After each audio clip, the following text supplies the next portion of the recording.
How to Succeed or Stepping Stones to Fame and Fortune by Orison Swett Marden. Chapter 16. Guard Your Weak Point. He that is slow to anger is better than mighty, and he that ruleth his spirit than he that taketh a city. Bible. The first and best of victories is for a man to conquer himself. To be conquered by himself is of all things the most shameful and vile. Plato. The worst education, which teaches self-denial, is better than the best, which teaches everything else and not that. John Sterling. Most powerful is he who has himself in his own power. Seneca. The energy which issues in growth or assimilates knowledge must originate in self and be self-directed. Thomas J. Morgan. The foes with which they waged their strife were passion, self, and sin. The victories that laureled life were fought and won within. Edward H. Duart.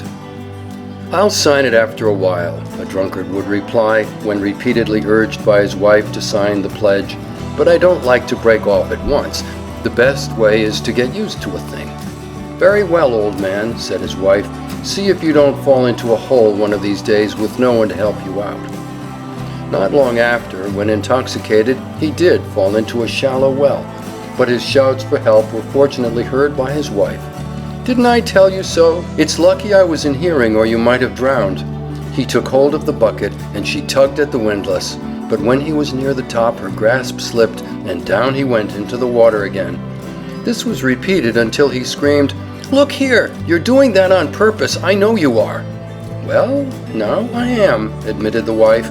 "Don't you remember telling me it's best to get used to a thing by degrees? I'm afraid if I bring you up sudden, you would not find it wholesome." Finding that his case was becoming desperate, he promised to sign the pledge at once. His wife raised him out immediately, but warned him that if ever he became intoxicated and fell into the well again, she would leave him there. A man captured a young tiger and resolved to make a pet of it.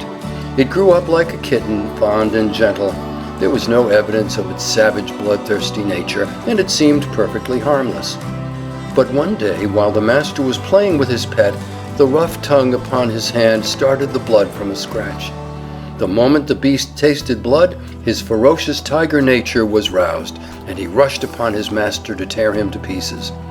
Sometimes the appetite for drink, which was thought to be buried years ago, is roused by the taste or the smell of the devil in solution, and the wretched victim finds himself a helpless slave to the passion which he thought dead. When a young man, Hugh Miller once drank the 2 glasses of whiskey which fell to his share at the usual treat of drink of the masons with whom he worked. On reaching home, he tried to read Bacon's Essays, his favorite book, but he could not distinguish the letters or comprehend the meaning. "The condition into which I had brought myself was, I felt, one of degradation," said he.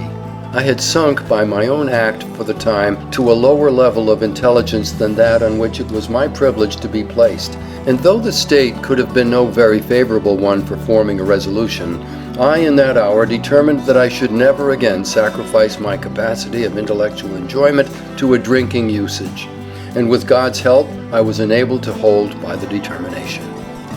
In a certain manufacturing town, an employer one Saturday paid to his workmen $700 in crisp new bills that had been secretly marked.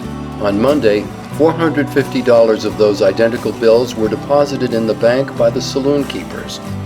When the fact was made known, the workmen were so startled by it that they helped to make the place a no-license town.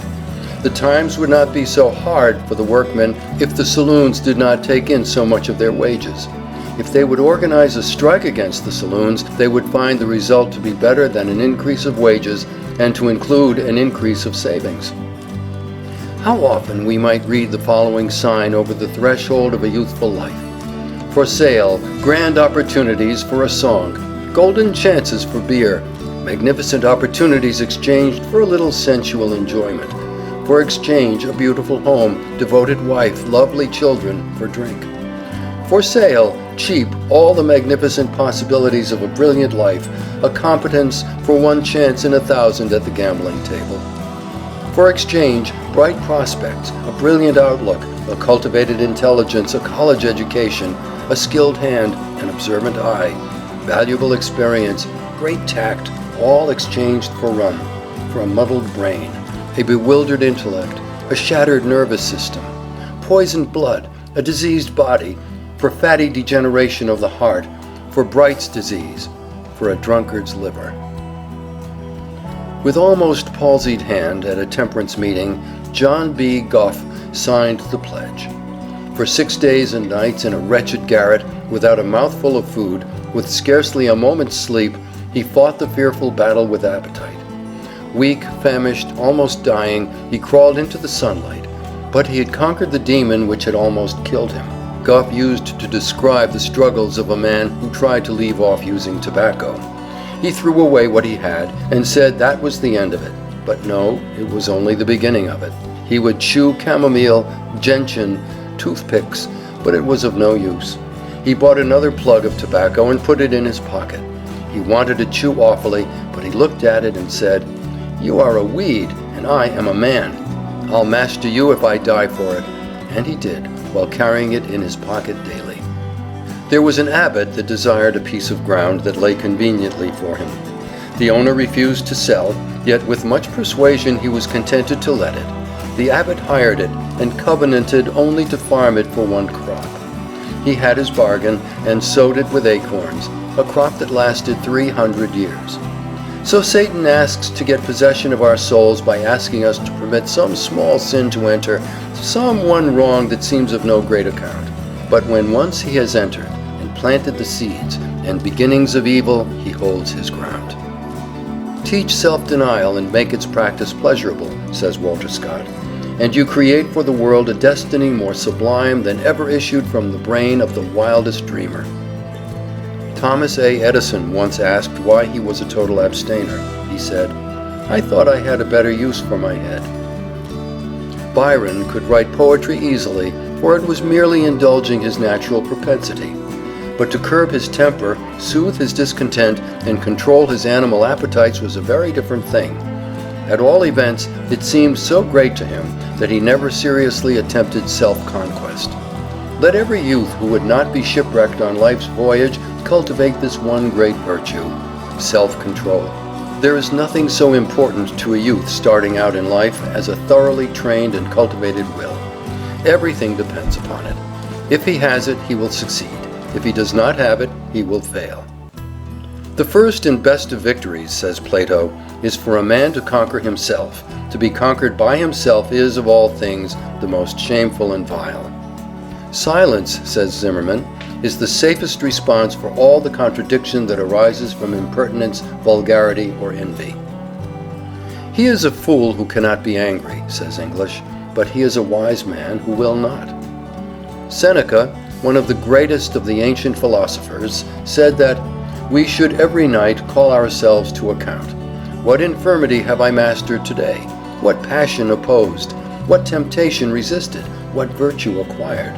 And then he follows with the profound truth that our vices will abate of themselves if they be brought every day to the shrift. If you cannot at first control your anger, learn to control your tongue, which, like fire, is a good servant but a hard master. It does no good to get angry. Some sins have a seeming compensation or apology, a present gratification of some sort, but anger has none. A man feels no better for it. It is really a torment, and when the storm of passion is cleared away, it leaves one to see that he has been a fool, and he has made himself a fool in the eyes of others too. The wife of Socrates, Xanthippe, was a woman of a most fantastical and furious spirit. At one time, having vented all the reproaches upon Socrates her fury could suggest, he went out and sat before the door. His calm and unconcerned behavior but irritated her so much the more, and in the excess of her rage, she ran upstairs and emptied a vessel upon his head, at which he only laughed and said that so much thunder must needs produce a shower. Alcibiades, his friend, talked with him about his wife, told him he wondered how he could bear such an everlasting scold in the same house with him. He replied, "I have so accustomed myself to expect it that it now offends me no more than the noise of carriages in the street." It is said of Socrates that whether he was teaching the rules of an exact morality, whether he was answering his corrupt judges or was receiving sentence of death or swallowing the poison, he was still the same man. That is to say, calm, quiet, undisturbed, intrepid. In a word, wise to the last. It is not enough to have great qualities, says La Rochefoucauld. We should also have the management of them. No man can call himself educated until every voluntary muscle obeys his will. You ask whether it would not be manly to resent a great injury, said Eardley Wilmot. I answer that it would be manly to resent it, but it would be godlike to forgive it. He who, with strong passions, remains chaste, he who, keenly sensitive, with manly power of indignation in him, can be provoked, and yet restrain himself and forgive, these are strong men, the spiritual heroes.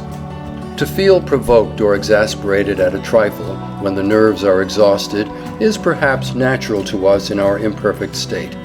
But why put into the shape of speech the annoyance which, once uttered, is remembered, which may burn like a blistering wound or rankle like a poisoned arrow? If a child be crying, or a friend capricious, or a servant unreasonable, be careful what you say. Do not speak while you feel the impulse of anger, for you will be almost certain to say too much, to say more than your cooler judgment will approve, and to speak in a way that you will regret. Be silent until the sweet by and by, when you will be calm, rested, and self-controlled. But self-respect must be accompanied by self-conquest, or our strong feelings may prove but runaway horses. He who would command others must first learn to obey, and he who would command his own powers must learn to be submissive to the still small voice within. Discipline the passions, curb pride and impatience, restrain all hasty impulses. Deny yourself the gratification of any desire not sanctioned by reason. Shame and its consequent degradation follow the loss of our own good opinion rather than the esteem of others.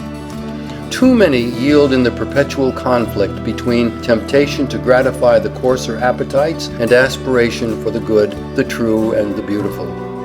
Voices unheard by those around us whisper, "Don't," but too often self-respect is lost, the will lies prostrate, and the debauch goes on. Such battles must be fought by all. Be ours the victory born of self-control, aided by that heaven which always helps him who prays while putting his own shoulder to the wheel. No man had a better heart or more thoroughly hated oppression than Edmund Burke. He possessed neither experience in affairs, nor a tranquil judgment, nor the rule over his own spirit, so that his genius, under the impulse of his bewildering passions, wrought much evil to his country and to Europe, even while he rendered noble service to the cause of commercial freedom, to Ireland and to America. Burns could not resist the temptation to utter his clever sarcasms at another's expense, and one of his biographers had said that he made 100 enemies for every 10 jokes he made. But Burns could no more control his appetite than his tongue. Thus thoughtless follies laid him low and stained his name. Xanthus, the philosopher, told his servant that on the morrow he was going to have some friends to dine, and asked him to get the best thing he could find in the market. The philosopher and his guests sat down the next day at the table. They had nothing but tongue, 4 or 5 courses of tongue cooked in this way and tongue cooked in that way, and the philosopher lost his patience and said to his servant, "Didn't I tell you to get the best thing in the market?" He said, "I did get the best thing in the market. Isn't the tongue the organ of sociality, the organ of eloquence, the organ of kindness, the organ of worship?"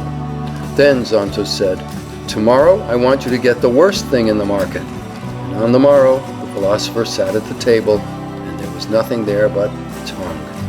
4 or 5 courses of tongue in this shape and tongue in that shape, and the philosopher again lost his patience and said, "Didn't I tell you to get the worst thing in the market?"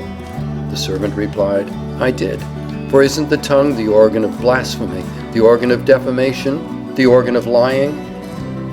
"I can reform my people," said Peter the Great, "but I cannot reform myself." He forbade all Russians to wear beards, and to quell the insurrection which resulted. He had 8,000 revolters beheaded. With a hatchet he began the ghastly work. He had his own son beheaded. He who cannot resist temptation is not a man. He is wanting in the highest attributes of humanity. The honor and nobleness of the old knight-errantry consisted in defending the innocence of men and protecting the chastity of women against the assaults of others. But the true and nobler knighthood protects the property and the character, the innocence and the chastity of others against oneself. We should all be posted upon our weak points, for after all there are many emergencies in life when these weak points, not our strong ones, will measure our manhood and our strength. Many a woman whom a mouse would frighten